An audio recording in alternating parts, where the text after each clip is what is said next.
গাজীপুরে দফায় দফায় উচ্ছেদ আলটিমেটামেও দখলমুক্ত হয়নি মহাসড়ক। ঈদে ভোগান্তি পৌঁছাতে পারে চরমে। ইজারা জটিলতায় সমস্যার অন্যতম কারণ বলছেন বিশ্লেষকেরা। বছর জুড়ে জলাবদ্ধতা, বেহাল দশা নারায়ণগঞ্জের সদর উপজেলা পরিষদ সড়কের। ময়লা পানিতে ছড়াচ্ছে নানা রোগ, শিগগিরই প্রকল্প গ্রহণের আশ্বাস। কোরবানির পশুর হাটের জন্য মাদারীপুরে প্রস্তুত ৭২,৫০০ পশু। শেষ মুহূর্তে পরিচর্যায় ব্যস্ত খামারি। স্থানীয় চাহিদা পূরণ করে বিভিন্ন জেলায় বিক্রির আশা। এবং স্কুল ফাঁকি দিয়ে ঘোরাঘুরি। নরসিংদী রেল স্টেশনে ভিড় করছে রাজধানীর বিভিন্ন প্রতিষ্ঠানের শিক্ষার্থী। অপরাধে জড়ানোর শঙ্কা, অভিভাবকদের সচেতন হওয়ার তাগিদ।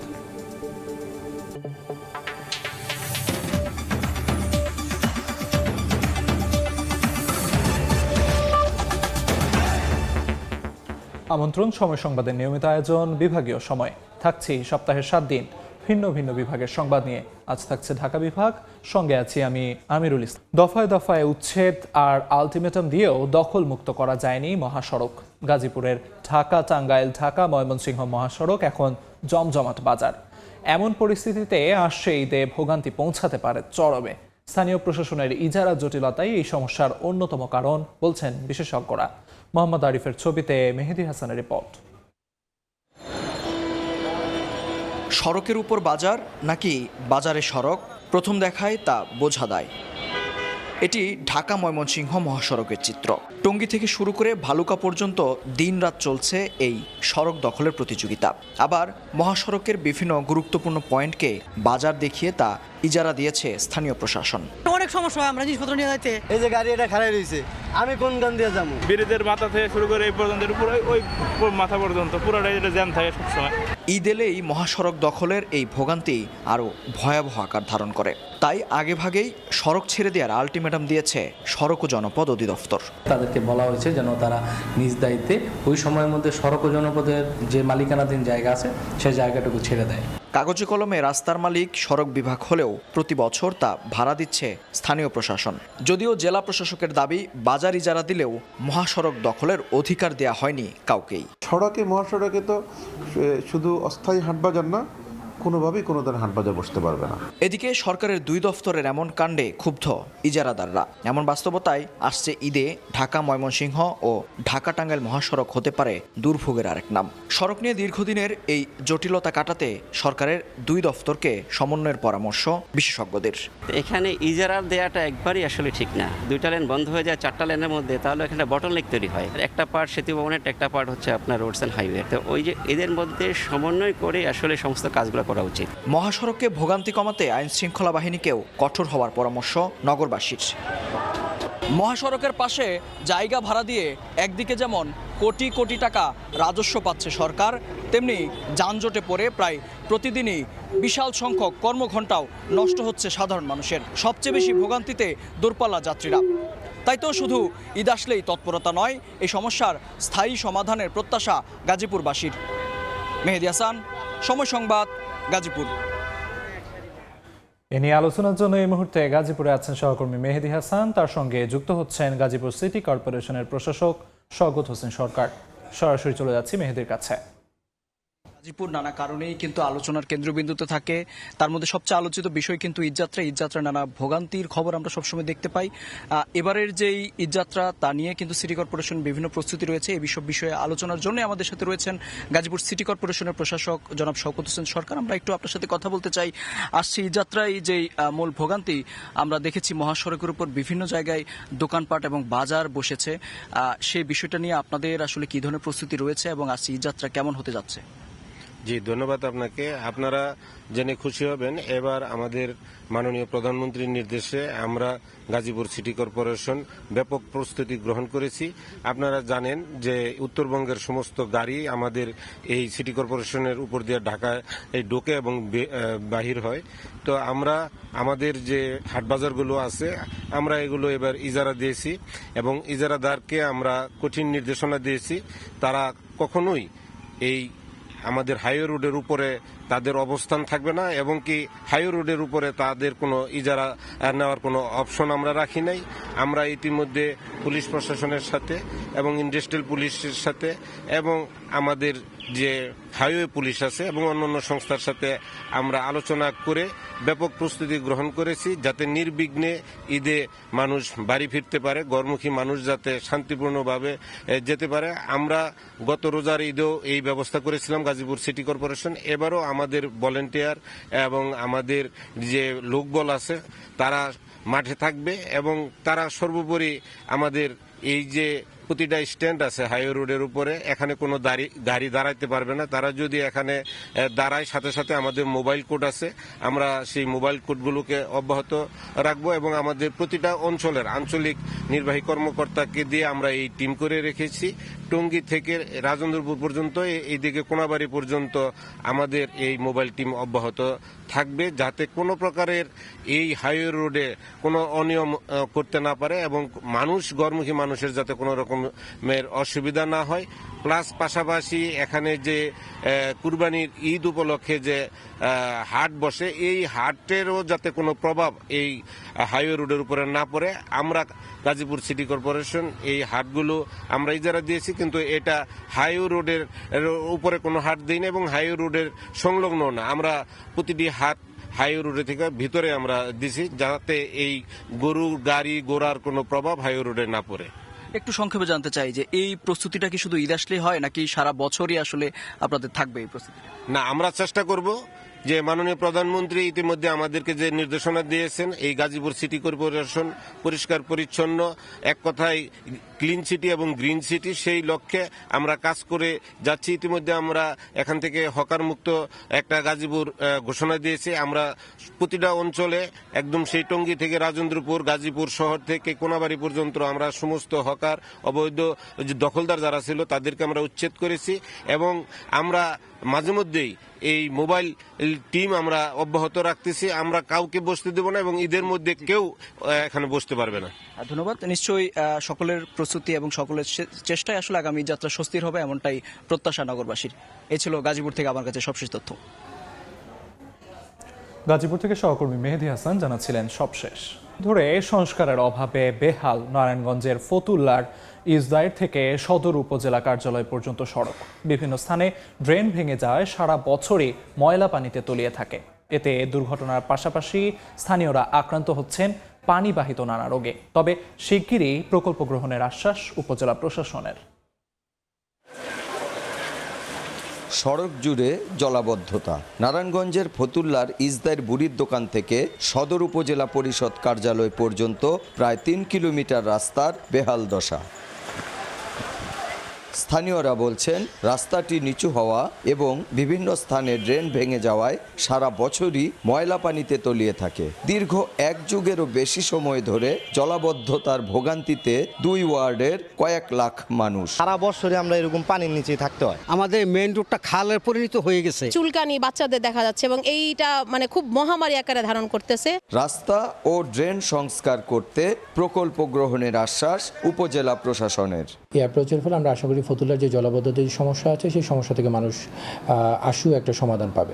ইসদাইর সদর উপজেলা পরিষদ সড়কের পাশে 3 শতাধিক ছোট বড় ব্যবসা প্রতিষ্ঠানও রয়েছে। শওকত আলী সৈকত, সময় সংবাদ, নারায়ণগঞ্জ। বিভাগীয় সময় আরও থাকছে। 8 মাস মেয়াদী প্রকল্পের কাজ শুরু হয়নি 6.5 মাসেও। আশুলিয়ায় সরকারি পুকুর সংস্কার কাজে প্রভাবশালীদের বাধা ও ঠিকাদারের গাফিলতির অভিযোগ। আইনি ব্যবস্থার আশ্বাস। প্রতিদিনই রাজধানীর বিভিন্ন শিক্ষা প্রতিষ্ঠানের শিক্ষার্থীরা ঘুরতে আসে নরসিংদী রেলওয়ে স্টেশনে। রেলওয়ে কর্তৃপক্ষ বলছে, শিক্ষার্থীদের অনিয়ন্ত্রিত এমন ঘোরাফেরায় বিভিন্ন অপরাধে জড়ানোর আশঙ্কা সৃষ্টি হয়েছে। দল বেঁধে আনমনে ঘোরাঘুরি, তবে কেউই এলাকার স্থায়ী বাসিন্দা নন। বেশিরভাগই রাজধানীবাসী। ট্রেনে চড়ে সোজা চলে এসেছে নরসিংদী রেল স্টেশনে। কিন্তু কেন? কলেজ তো প্রত্যেক দিনই যে ডেইলি যাই, কিন্তু বন্ধুরা প্ল্যান করছে যে একটু ঘুরি, এখন ঘোরার জন্য আসছিলাম, ভুলে গেছি। প্রতিদিন সকালে নরসিংদী রেল স্টেশনে এসে ভিড় করে রাজধানীর বিভিন্ন শিক্ষা প্রতিষ্ঠানের শিক্ষার্থী। স্থানীয়রা বলছেন, ক্লাস ফাঁকি দিয়ে প্রায় প্রতিদিন অন্তত অর্ধশত শিক্ষার্থী এই স্টেশনে এসে ঘোরাঘুরি করে। কেউ ট্রেনের ছাদে, কেউ দরজায় ঝুলে জীবনের ঝুঁকি নিয়েই ট্রেনে চড়ে। বিকেলের ট্রেনে আবার ফিরেও যায় সবাই। রিল বানাচ্ছে, টিকটক করতেছে, মূলত তারা এই ট্রেনটা ফলো করেই আপনার নরসিংদী আসতেছে, আইসা আপনার বিভিন্ন অপকর্ম করতেছে। আমরা সাম্প্রতিক সময় দেখতে পাচ্ছি যে মেয়েরাও ট্রেনের ছাদে করে আসছে, যা সম্পূর্ণ ঝুঁকিপূর্ণ। প্রতিদিনে এরকম ঢাকা থেকে আসে, তো যেদিন দুর্ঘটনা ঘটে সেদিন জিনিসটা আর কি প্রকাশ হয়। রেলওয়ে কর্তৃপক্ষ বলছে শিক্ষার্থীদের অনিয়ন্ত্রিত এমন ঘোরাফেরা বিভিন্ন অপরাধে জড়ানোর আশঙ্কা রয়েছে। এক্ষেত্রে অভিভাবকদের আরও সচেতন হওয়ার আহ্বান রেলওয়ে পুলিশের। ছাত্ররা এভাবে ইউনিফর্ম পরে স্কুলতে চলে আসে, আমরা এভাবে উদ্বিগ্ন হই যে শিক্ষক তথা যারা অভিভাবক আছে তারা কেমনে কীভাবে দেখতেছে। প্রত্যেকটা প্রতিষ্ঠানের সাথে আমরা যোগাযোগ করেছি এবং ওই সব ছাত্রছাত্রীদের ছবি এবং ভিডিও প্রতিষ্ঠানের প্রধানকে দেওয়ার চেষ্টা করেছি। আমরা আশা করতেছি যে সামনের দিনগুলোতে আর এরকমটা হবে না।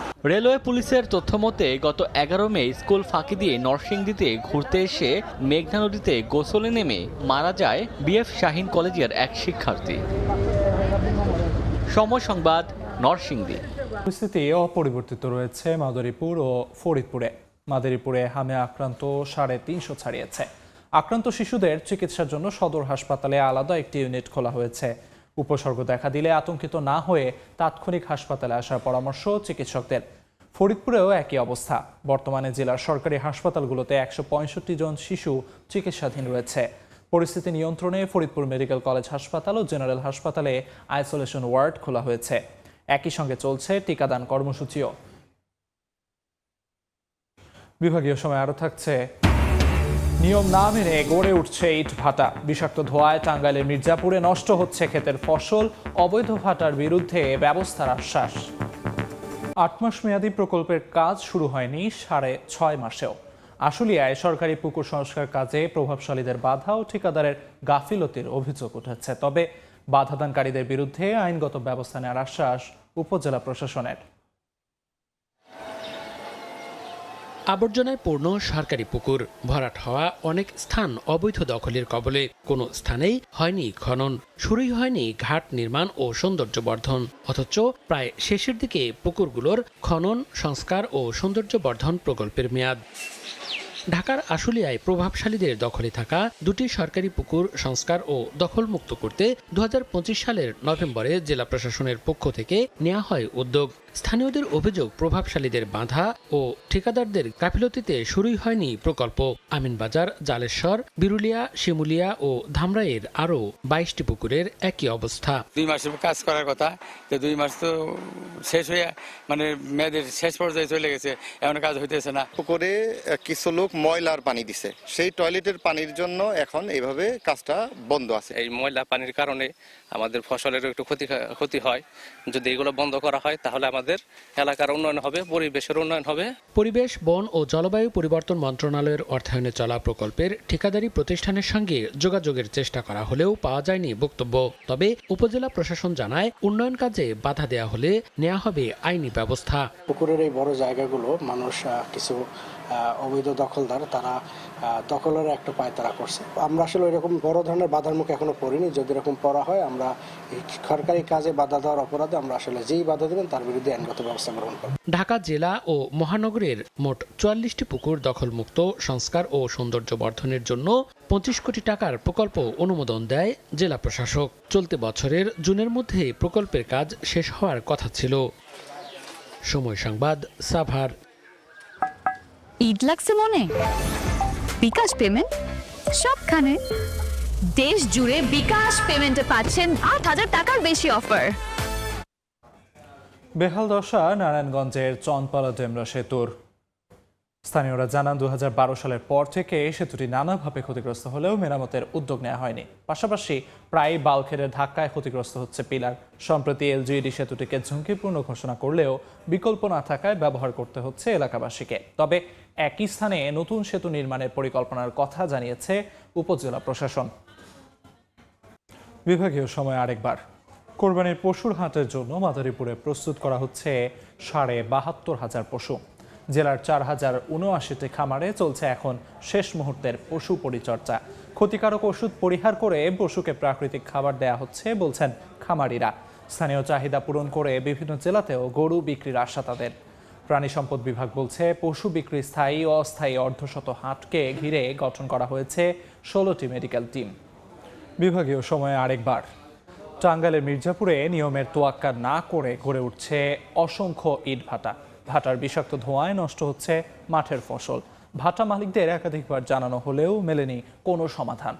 সম্প্রতি এ বিষয়ে উপজেলা প্রশাসনের কাছে অভিযোগ করেন কৃষকরা। ছাড়পত্রবিহীন ইটভাটার বিরুদ্ধে ব্যবস্থা নেওয়া সহ ক্ষতিগ্রস্ত কৃষকের তালিকা করে প্রণোদনার আওতায় আনার আশ্বাস উপজেলা প্রশাসন ও কৃষি বিভাগের।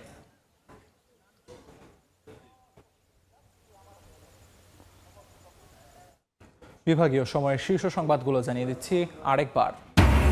গাজীপুরে দফায় দফায় উচ্ছেদ আলটিমেটামেও দখলমুক্ত হয়নি মহাসড়ক। ঈদে ভোগান্তি পৌঁছাতে পারে চরমে। ইজারা জটিলতায় সমস্যার অন্যতম কারণ বলছেন বিশ্লেষকেরা। বছর জুড়ে জলাবদ্ধতা, বেহাল দশা নারায়ণগঞ্জের সদর উপজেলা পরিষদ সড়কের। ময়লা পানিতে ছড়াচ্ছে নানা রোগ, শিগগিরই প্রকল্প গ্রহণের আশ্বাস। এবং কোরবানির পশুর হাটের জন্য মাদারীপুরে প্রস্তুত ৭২,৫০০ পশু। শেষ মুহূর্তে পরিচর্যায় ব্যস্ত খামারি। স্থানীয় চাহিদা পূরণ করে বিভিন্ন জেলায় বিক্রির আশা।